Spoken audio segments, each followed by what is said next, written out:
السلام عليكم. في الفيديو السابق شفنا التعريف ديال لا ريبرودكسيون و شنو هما الانواع ديال لا ريبرودكسيون اللي قلنا بانه كاين ريبرودكسيون اسيكسيي و ريبرودكسيون سيكسيي. في هذا الفيديو هذا غنتريتيو لا ريبرودكسيون اسيكسيي. انا كتبت الافكار الاساسيه في هاد لا ريبرودكسيون هذا وانتم في الكور غتشوفوا هادشي بالتفصيل الديتاي ديال الديتاي. انا كنحاول نشرح هادشي ببساطه وفهمتوا بشكل اللي هو بسيط جدا لاي واحد يقدر يفهمه سواء كان بيولوجي او غير بيولوجي. وتقريبا هادشي اللي كنظن انه غيتحط في لي زيكزام. Alors, la reproduction asexuée, un seul individu comme unique parent.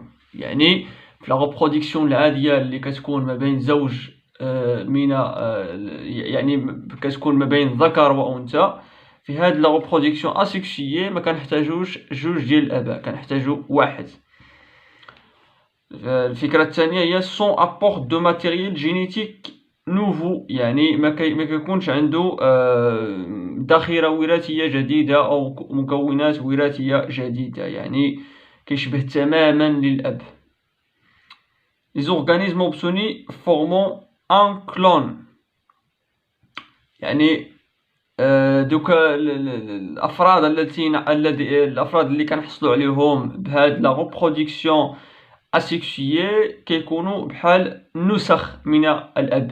يعني بحال الا خديتي هاد لاباج هادي وحطيتيها في الماكينه ديال الفوتوكوبي باللوان بالمسائل كتخرج لك نفس هاد الورقه هادي. يعني ما تقدرش كاع تفرق ما بين هاد الورقه الاصليه والورقه المنسوخه او كما يتم التعبير عنه.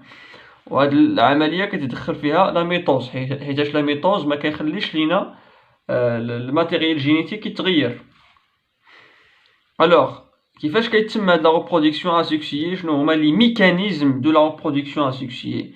سي برينسيبالمون الاساسيين كيتمثلوا في واحد. الميكانيزم الاول هو لا سيسيباريتي شي لي بروكاريوت. يعني لا سيسيباريتي كتكون عند لي بروكاريوت. اللي ما عرفش لي بروكاريوت يرجع للفيديوهات ديال لا بيولوجي سيلولير.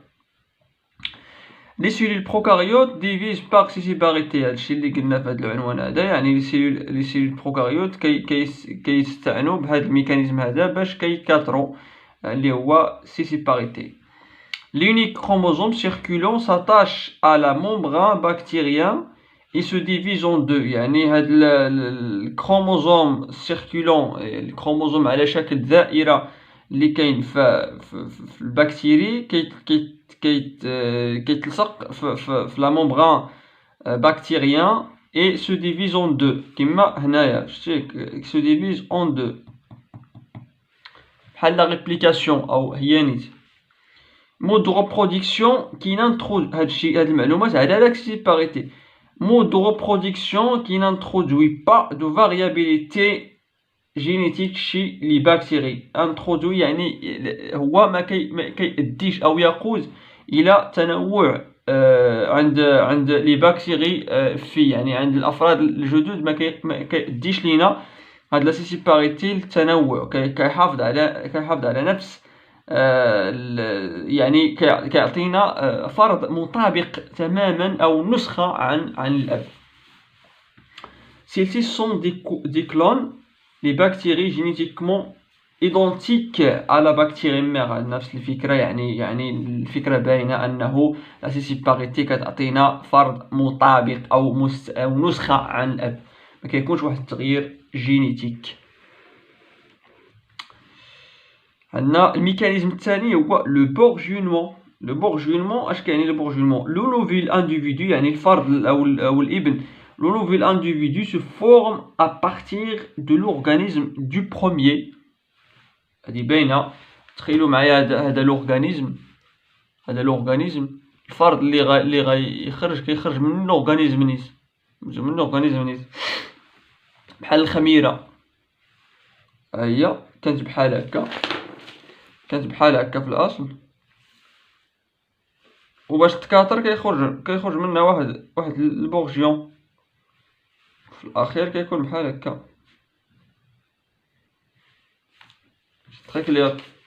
هذه سيلول مير، هذه البورجيون.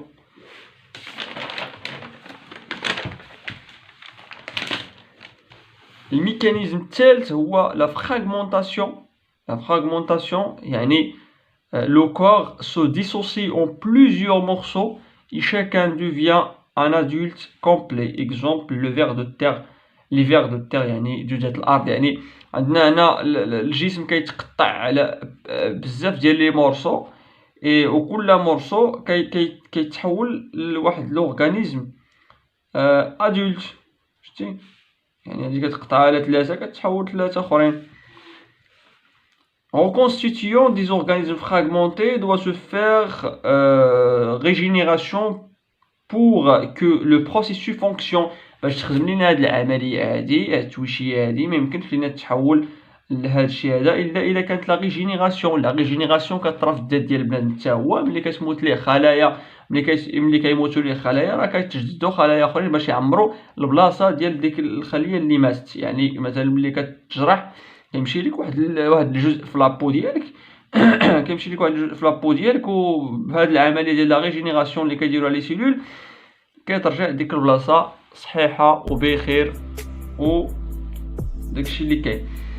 بحكم ان الوقت متاخر من الليل يعني غنحاول غدا ان شاء الله نبدا في هذا الكا بارتيكولي ديال لا ريبرودكسيون اسيكسويي، حيت فيها شويه الخدمه ديال بصح غنشرحها مزيان باش ما يبقاش عندكم اشكال في لا بارتينوجينيز. غنحاول ندير عليها فيديو خاص ان شاء الله، وكنتمنى انكم استفدتوا من هذا الفيديو هذا. وشي حاجه اللي ما فهمتوهاش حطوها في التعليق. تصبحوا على خير.